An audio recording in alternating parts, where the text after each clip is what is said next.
Bienvenidos a las noticias económicas. La demanda mundial de petróleo alcanzó en junio un máximo de 103 millones de barriles diarios, impulsada por la reactivación de los viajes aéreos y el consumo de China. Así lo informó este viernes la Agencia Internacional de la Energía. Según el organismo, a pesar de las políticas de descarbonización, la demanda de crudo sigue aumentando, con un posible nuevo pico este mes de agosto.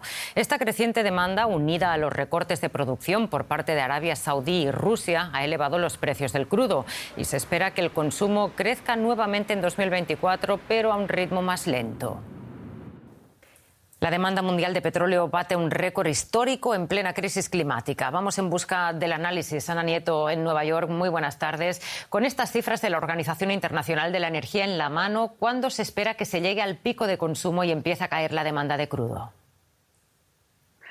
Las previsiones de la propia Agencia Internacional de la Energía apuntan a que el crecimiento sea más lento a partir de ahora, pero que llegue incluso hasta los 106 millones de barriles diarios en el año 2028. A partir de entonces la demanda bajaría por las mejoras que se hagan en las energías limpias.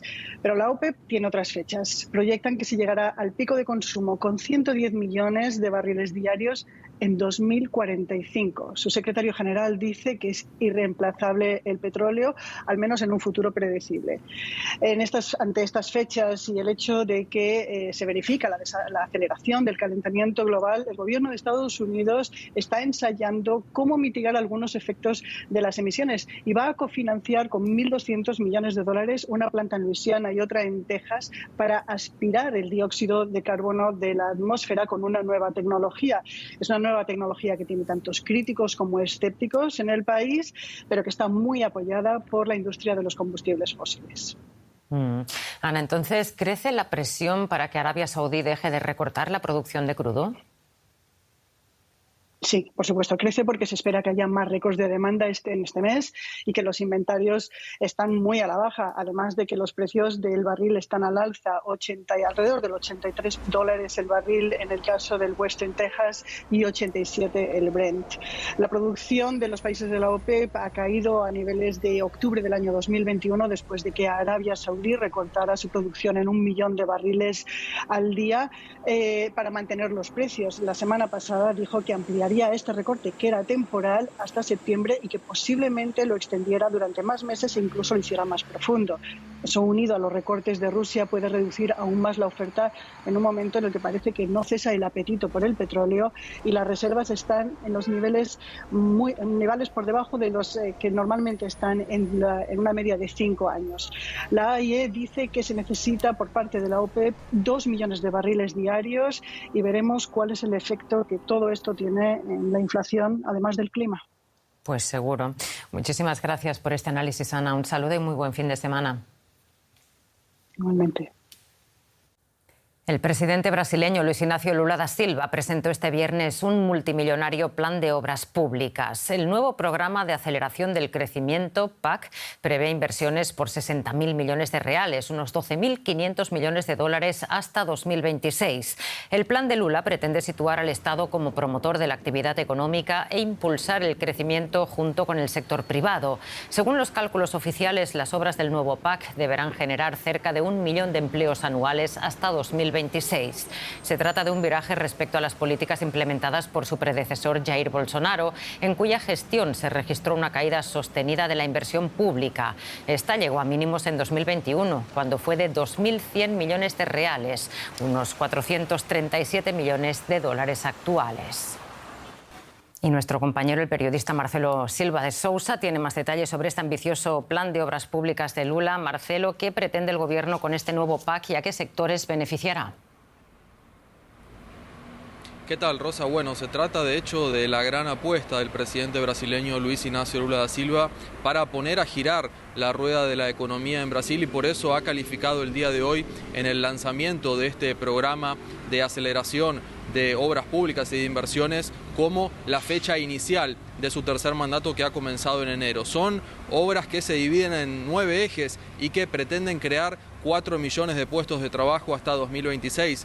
periodo final de este mandato de Luis Ignacio Lula da Silva y con un programa que pretende reducir las desigualdades sociales y las desigualdades también regionales. Entre los principales ítems se prevé la inclusión digital con la cobertura de Internet en todas las escuelas de Brasil y la extensión de la cobertura 5G y 4G, obras también en salud con nuevas unidades básicas e inversiones para ampliar la producción de vacunas y también el mayor ítem con 125.000 millones de dólares que tiene que ver con viviendas y con la apuesta por un viejo programa del Partido de los Trabajadores, Minha Casa Minha Vida, que estará destinado a familias de baja renta para que accedan a la vivienda.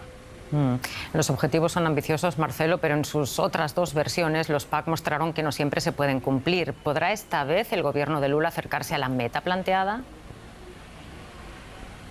Bueno, es un objetivo realmente muy grandilocuente que a muchos les suena a ya haberlo escuchado en el pasado, porque claro, se trata de un programa que originalmente fue lanzado en 2007, que luego fue renovado durante la primera presidencia de Dilma Rousseff y que llegó a 2016, periodo formal de finalización de los primeros dos PACs, con apenas 17% de las casi 29.000 obras listadas terminadas. Esto es un porcentaje muy bajo y el gobierno apuesta esta vez en esta tercera edición por una sociedad con el sector privado. Sabe que será una meta muy complicada, muy ardua y por eso el propio presidente Lula da Silva dijo hoy que Brasil y particularmente su vicepresidente, quien también es ministro de Producción, tendrá que viajar por el mundo, tendrá que reunirse con líderes. Lula citó al presidente chino Xi Jinping y al presidente americano Joe Biden para convencer a esos países de que inviertan y que apuesten en Brasil para que pueda llegar a cumplir con las metas ambiciosas de este plan.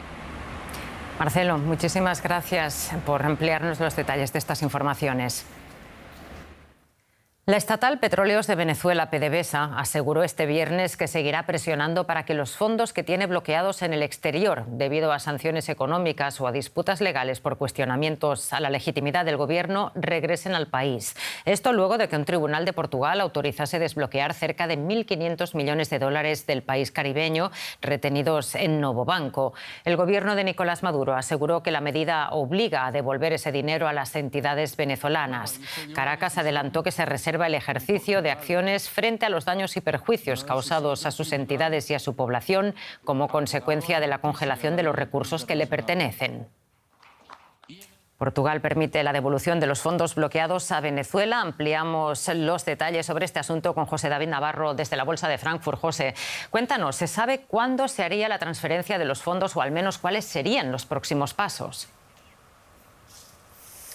Hola Rosa, ¿qué tal? Pues por el momento es difícil saber la fecha en la que el banco portugués, Novo Banco, podría devolver esos en torno a 1.500 millones de dólares que tenía bloqueados en sus cuentas. Y al parecer uno de los principales problemas o barreras para que esto se lleve a la realidad es que gran parte de los fondos pertenecen a una institución venezolana que está al mismo tiempo sancionada por los Estados Unidos. Hablamos de Bandes, que es, dicen los expertos, para el sistema financiero venezolano lo que PDVSA es para el sistema energético, un banco que fue sancionado en el 2019 por Estados Unidos después de la detención de uno de los principales colaboradores de Guaidó. Así que algunos dicen que es un buen anuncio político para Maduro, pero al mismo tiempo difícil poderlo llevar a la práctica. La idea es que todo este dinero que está bloqueado, no solo ahora en Portugal, sino en otras partes del mundo, se canalice a través de un fondo gestionado por la ONU. Hay fondos, como les digo, que todavía están bloqueados y uno de los que más titulares ha acaparado son esas toneladas de oro que están bloqueadas en el Banco de Inglaterra por valor, Rosa, de unos 1.900 millones de dólares, un caso que todavía sigue sin resolverse. Ya comentabas, José, que en noviembre pasado se acordó crear un fondo gestionado por la ONU para recibir los fondos bloqueados en bancos internacionales. ¿Qué se sabe de ese proyecto? ¿Cómo ha avanzado hasta ahora? Pues mal, podríamos decir, Rosa, sigue bloqueado. Hace poco, por ejemplo, Human Rights Watch apuntaba a que es necesario para la población venezolana que esos fondos, que podrían alcanzar los 3.000 millones de dólares, lleguen para la economía. Ese dinero estaba pensado para ayuda en salud, ayuda social, infraestructura, energía, y se consiguió, ¿no?, crear esa vía para evitar, como pedía la oposición, que ese dinero pudiera de nuevo llegar al régimen de Maduro y pudiera pudiera no darse un buen fin. Por el momento, lo que sabemos es que, como denuncia Human Rights Watch y les adelantaba, es la lentitud, por una parte, para localizar a nivel internacional dónde realmente están esos fondos, pero también para desbloquear el dinero. Uno de los problemas, Rosa, sigue siendo para muchos bancos internacionales a quién reconocen como propietario de ese dinero, si a Maduro o a un régimen interino que ya no existe, el de Guaidó. Pinta complicado. José, muchísimas gracias por ponernos en contexto esta información. Un saludo y buen fin de semana. Casi 9 millones de mexicanos han dejado atrás la pobreza entre 2020 y 2022, según el último informe del Consejo Nacional de Evaluación de la Política de Desarrollo Social de México, el Coneval. Aunque las cifras de personas en situación de pobreza siguen siendo elevadas, con 46,8 millones de mexicanos representando el 36,3% de la población total, se ha registrado una mejora significativa en los últimos 2 años. Asimismo, la incidencia de la pobreza extrema ha disminuido en un 1,4% a nivel nacional. No obstante, los datos del Coneval también revelan un aumento en las carencias sociales, falta de acceso a la educación y a los servicios de salud en México. Y vamos ahora con otras notas económicas de la jornada. El Fondo Monetario Internacional anunció este viernes que llegó a un acuerdo con Honduras para la concesión de un crédito de 830 millones de dólares para apoyar la política de reformas económicas del país centroamericano. El gigante inmobiliario chino Country Garden podría estar al borde del impago. El promotor ha dejado de pagar 22,5 millones de dólares a sus tenedores de bonos y ha advertido de que sus pérdidas podrían alcanzar los 7.600 millones de dólares en el primer semestre de este año. Esa es otra señal de los desafíos que enfrenta la economía china. Y por ahora aquí dejamos el segmento de economía. Pueden seguir estas y otras noticias en nuestras redes sociales. Les invito a que sigan aquí en DW para América Latina. Gracias por acompañarnos un día más.